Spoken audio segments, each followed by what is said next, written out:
Jadi oleh yang demikian, kalau kita lihat umpamanya buku tinjauan ekonomi, 9 isu dalam pengurusan dan prospek ekonomi itu ditekankan.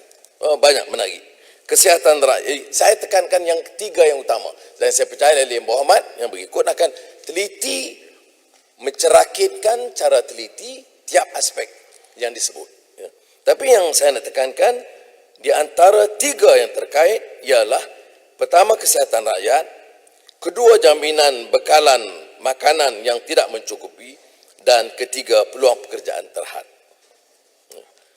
Maka saya mulakan tentunya kalau dalam soal kesihatan dengan Kementerian Kesihatan. Dan saya ambil kesempatan ini untuk menyatakan penghargaan. Ya. Kita hargai Kementerian Kesihatan, ketua pengarah, frontliners, ialah dengan memastikan kita juga urus dengan baik. Jangan kita suruh frontliners bekerja baik dan kita duk kira kontrak di kementerian tu. Ya, ini yang pernah berlaku. Kita minta orang korban, bagilah RM300, RM500, dia bersenang hati, tapi tumpuan kita ini berapa boleh untung dari kontrak yang kita luluskan.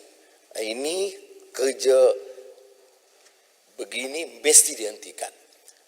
Kementerian Kewangan mesti pastikan proses tender yang lebih telus, harga yang lebih patut. Saya tekankan umpamanya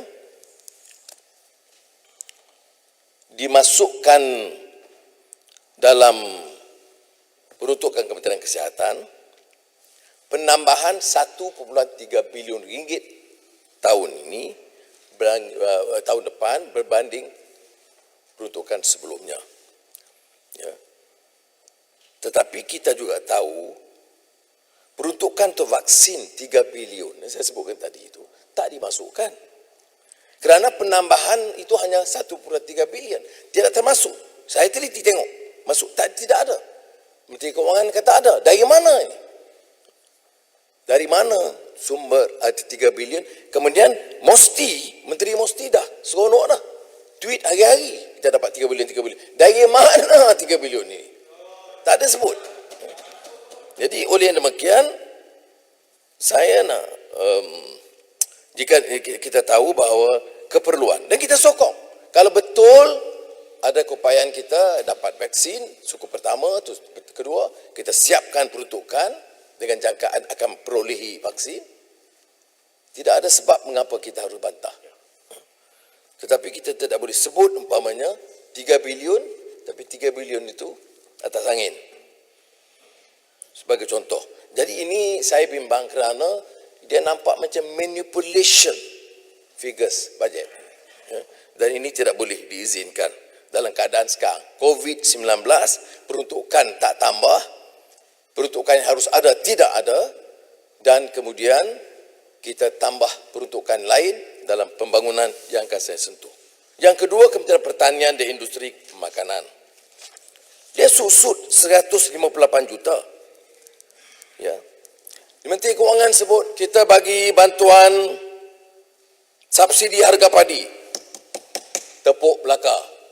Yang tepuk tak tahu bahawa peruntukan subsidi padi itu dikurangkan.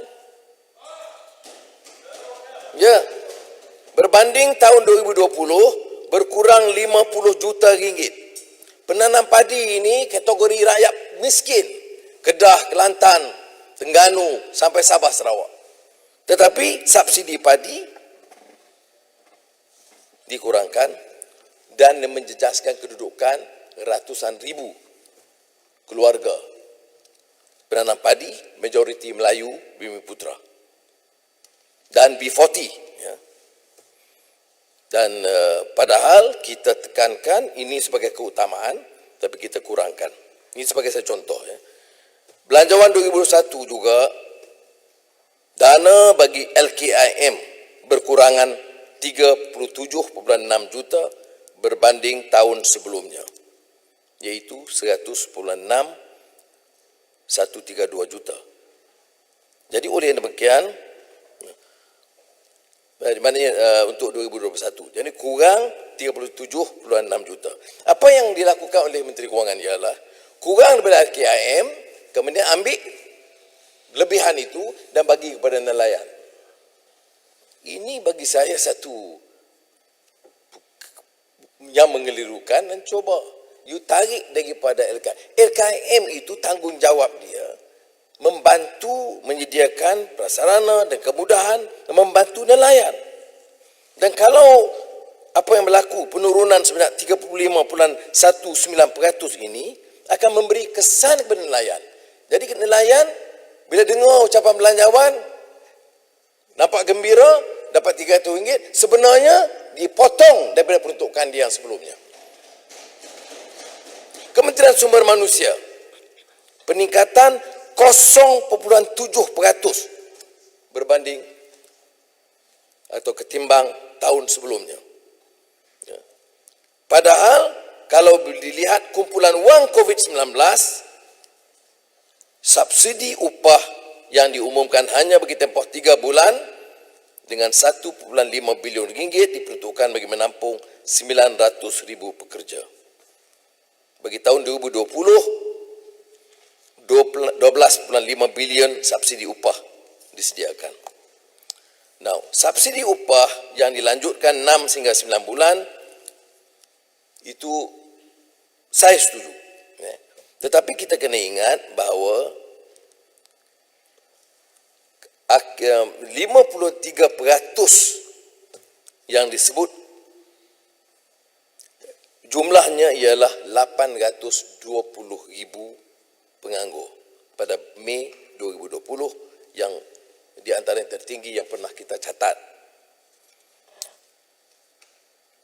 Jadi apakah jumlah ini dan pendekatan begini boleh menyelesaikan masalah yang berlanjutan?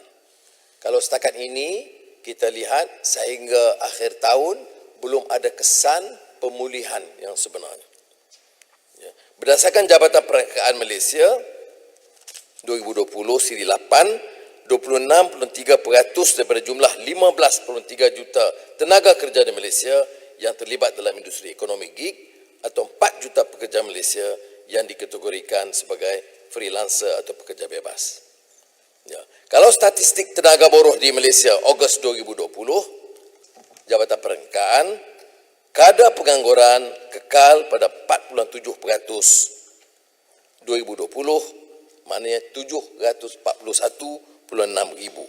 MIR on unemployment, pengangguran, maknanya anggap stabil keadaan begitu, dan dengan prihatin penjana dan package stimulus dan moratorium bank harus kekal dalam keadaan yang sama, tetapi masih membimbangkan kerana mungkin mencecah sehingga 4.5%. Jadi oleh demikian